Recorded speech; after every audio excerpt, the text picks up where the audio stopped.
Bəzi insanlar ömürlərini yaşayırlar.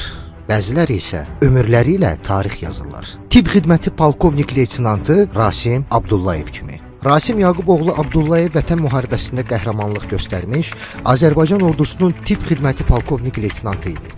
O, döyüşlər zamanı yaralı hərbiçilərə tibbi yardım göstərərək onların həyatını xilas etmək üçün fədakarlıqla xidmət edib. Şuşa uğrunda gedən döyüşlər zamanı şəhidlik zirvəsinə ucalıb və göstərdiyi igidliyə görə ölümündən sonra bir sıra dövlət medalları ilə təltif olunub. Prezident İlham Əliyevin 25 iyun 2026-cı il tarixli yeni sərəncamı ilə şəhid tibb xidməti polkovnik leytenantı Rasim Yaquboğlu Abdullayev ölümündən sonra 3-cü dərəcəli vətənə xidmətə görə ordeni ilə təltif olunub.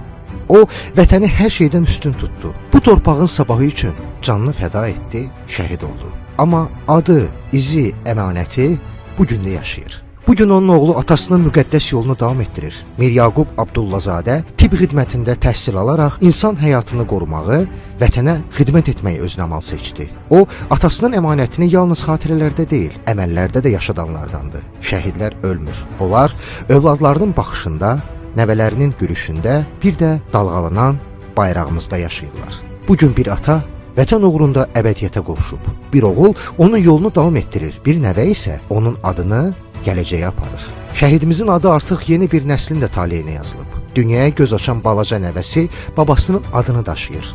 Rasim Abdullayev. Bu təkcə bir ad deyil, şərəfin, cəsarətin, vətən sevgisinin gələcəyə ötürülən mirasıdır. Ən böyük zəfər həm də budur. Qəhrəmanlar unudulmur. Onlar özlərindən sonra qəhrəmanlar yetişdirirlər. Vətən sizə minnətdardır.